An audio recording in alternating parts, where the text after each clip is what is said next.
ప్రేమ institute దగ్గర wait చేస్తూ ఉంటుంది. కోచింగ్ సెంటర్ దగ్గర ముందు కూర్చొని అప్పటికే చీకటైపోయి ఉంటుంది.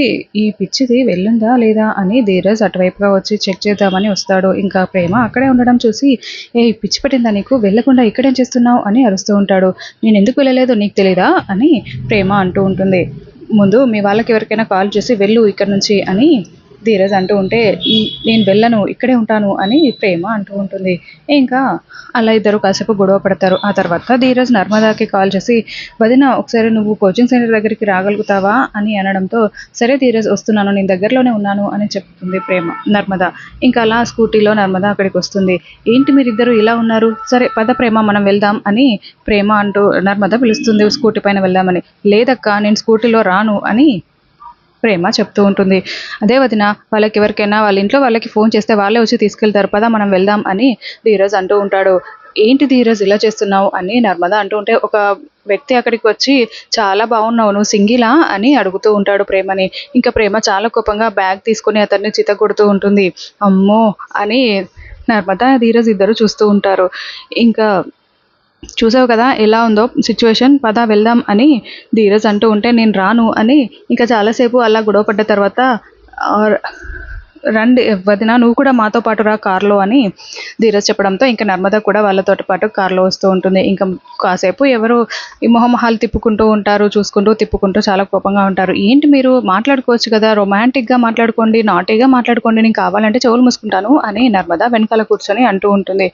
ఇంకా కాసేపటికే వాళ్ళు స్టార్ట్ చేస్తారు. ఇంకా తిట్టుకుంటూనే ఉంటారు.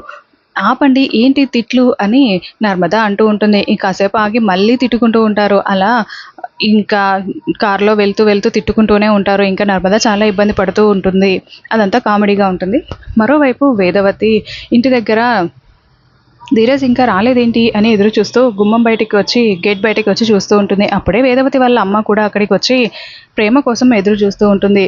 వేదవతి అని వాళ్ళ అమ్మ పిలవడంతో అమ్మ అంటూ వేదవతి తన దగ్గరికి వెళ్తుంది. ఇద్దరు హగ్ చేసుకొని మాట్లాడుకుంటూ ఉంటారు. ఎవరి కోసమే ఎదురు చూస్తున్నావు అంటే, ఇంకా నువ్వెవరి కోసం చూస్తున్నావమ్మా, నువ్వెందుకు బయటకు వచ్చావు అని వేదవతి అంటుంది. నేను ప్రేమ కోసం చూస్తున్నాను అనడంతో, ఇంకా నేను దాని మొగుడు కోసం చూస్తున్నాను అని వేదవతి అంటూ ఉంటుంది. అని అనడంతో, అంతే కదమ్మా ధీరజ్ ఇంకా రాలేదు అని వేదవతి చెప్తూ ఉంటుంది.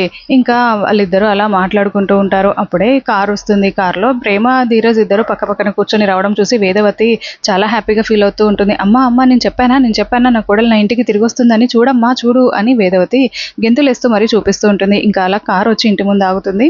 వాళ్ళిద్దరూ దిగుతారు. సీరియస్గా దిగి ప్రేమ ఇటువైపు, ధీరజ్ వేదవతి దగ్గరికి వెళ్ళిపోతాడు. నర్మద కూడా కార్ దగ్గర నించొని ఉంటుంది.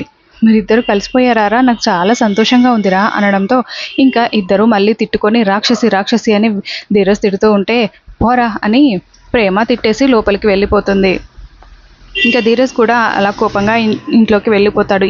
ఏం జరిగిందే, ఇద్దరు కలిసే వచ్చారు కదా, ఏం జరిగింది అని వేదవతి నర్మదాని అడగడంతో, వామ్మో ఆ తిట్ల దండకం కాసేపు ఉంటే నా చెవుల్లో నుంచి రక్తం వచ్చేది అత్తయ్య, ఇక్కడ కోచింగ్ సెంటర్ నుంచి స్టార్ట్ అయిన దండకం ఇప్పటి వరకు వదలలేదు, కార్ ఆగే వరకు కూడా తిట్టుకుంటూనే ఉన్నారు, వామ్మో అని అంటూ ఉంటే, వాళ్ళు కలిసేనా లేరానే అని వేదవతి అంటూ ఉంటుంది.